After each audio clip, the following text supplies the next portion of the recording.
اعوذ باللہ من الشیطان الرجیم بسم اللہ الرحمن الرحیم. ڈیئر اسٹوڈنٹس، السلام علیکم ورحمۃ اللہ وبرکاتہ. یہ ہمارا 11th کا اردو کا کلاس ہے جس میں آج ہم سبق خاتم کی سخاوت کے درسی سوالات اور ان کے جوابات کریں گے. تو اس میں مین پوائنٹس جو ہیں جن پر ہم آج بحث کرنے جا رہے ہیں: سبق خاتم کی سخاوت کا خلاصہ، باغ و بہار کی ادبی اہمیت اور افادیت، فورٹ ولیم کالج نے اردو زبان و ادب کی ترقی کے لیے کیا کچھ کیا. چلیے شروع کرتے ہیں. حاتم کی سخاوت کا خلاصہ. حاتم کی سخاوت کے عنوان کے تحت یہ قصہ میر امن کی کتاب باغ و بہار سے ماخوذ ہے.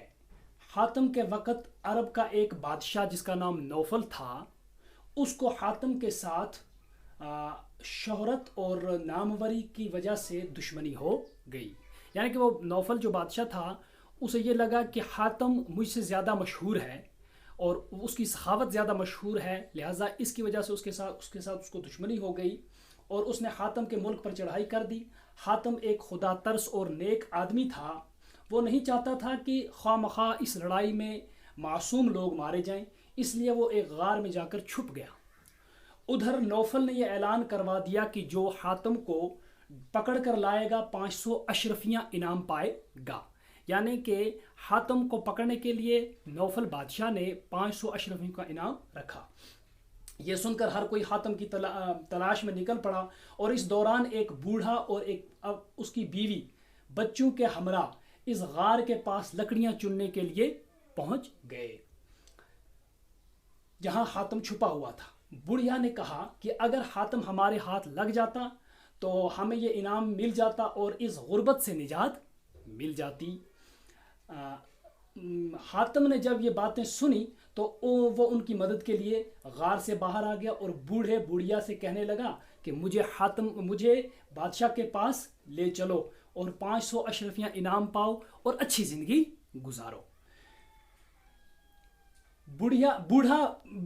بوڑھا بھی جو تھا وہ نیک آدمی تھا اور اس نے کہا کہ تمہارا قتل کروا کر ہم اچھی زندگی نہیں گزار سکتے، ہم ایسا ہرگز نہیں کر سکتے. اس بحث مباحثے میں کافی لوگ جمع ہو گئے. یعنی کہ وہ آپس میں باتیں کر رہے تھے تو بہت سارے لوگ جو اس کو ڈھونڈ رہے تھے وہ بھی وہاں پہنچ گئے اور حاتم کو پکڑ کر بادشاہ کے پاس لے گئے. کسی نے کہا میں نے ڈھونڈ کر لایا ہے تو کسی نے کہا میں نے، اور الگ الگ لوگ حاتم کو پکڑ لانے کا دعویٰ کرنے لگے.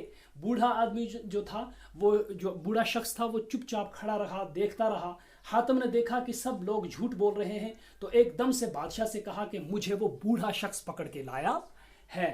بوڑھے شخص نے سارا قصہ بادشاہ کو سچ سچ سنا دیا.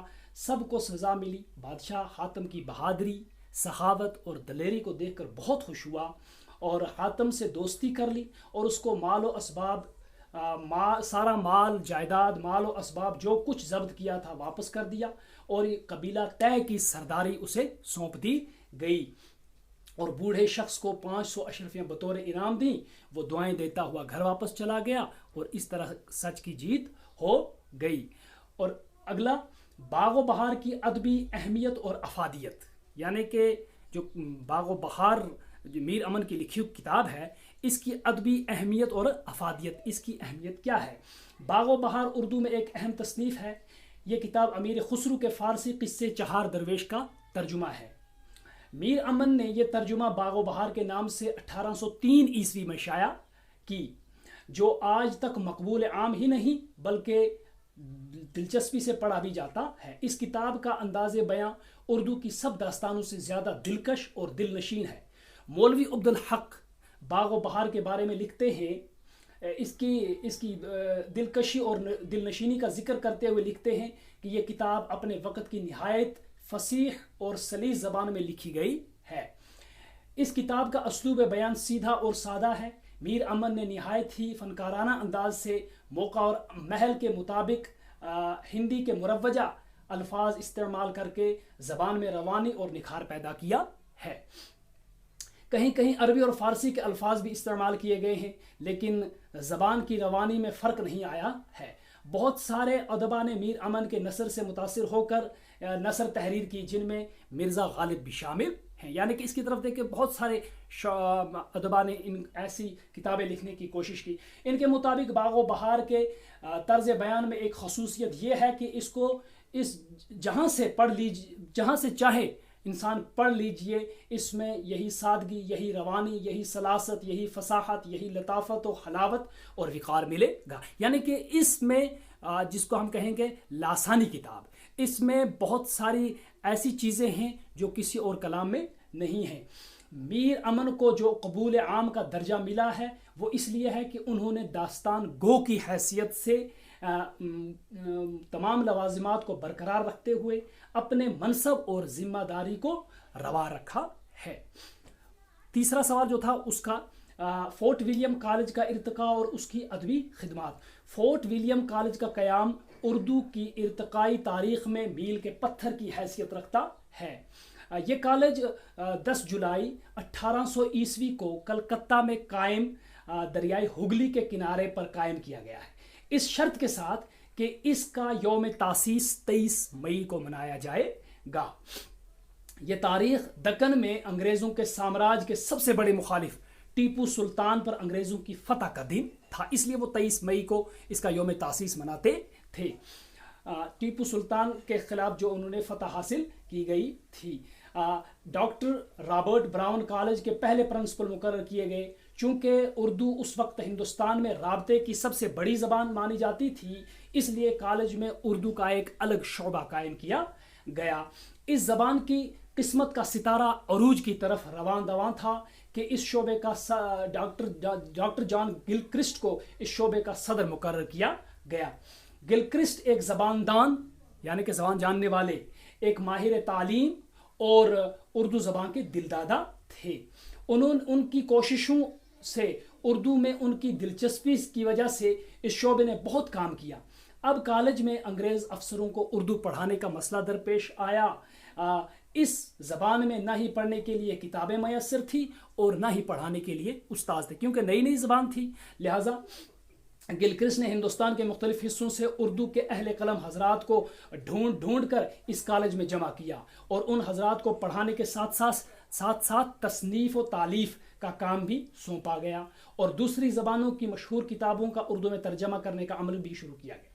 اس کالج نے انگریزوں سے زیادہ اردو زبان کی خدمت کی ہے. یعنی کہ جو فورٹ ولیم کالج ہے، ایک تو اس نے انگریزوں کے لیے اردو سکھانے کا کام شروع کیا اور دوسرا اردو ادب کے لیے بہت کام کیا.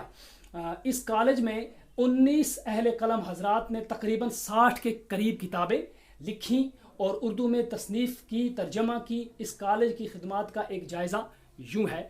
فورٹ ولیم کالج کی خدمات کیا کیا ہیں؟ نمبر 1، اس کالج نے اردو میں ترجمہ نگاری کی باقاعدہ روایت کو فروغ دیا.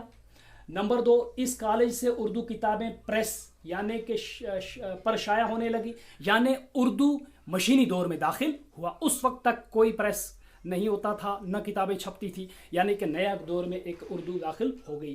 نمبر 3، اس کالج کے اردو ادیبوں کو ایک جگہ مل کر اردو کی خدمت کرنے کا موقع میسر ہوا، یعنی کہ ایک پلیٹ فارم تھا جہاں پر سارے ادبا مل کر اردو کی بہبودی کے لیے کام کرنے لگے. نمبر 4، اس کالج نے پہلی بار اردو زبان کو باقاعدہ روزگار کے ساتھ جوڑ دیا، بہت سارے لوگوں کا روزگار اس کے ساتھ جڑ گیا.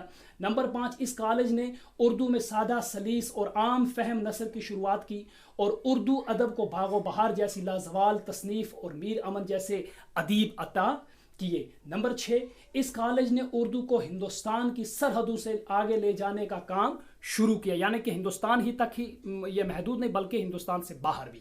اور نمبر 7، اس کالج میں داستانوں کے علاوہ دیگر موضوعات پر بھی کتابیں لکھی گئیں.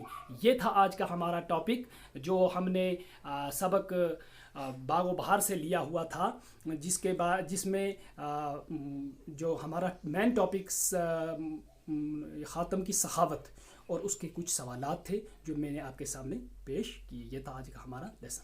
السلام علیکم.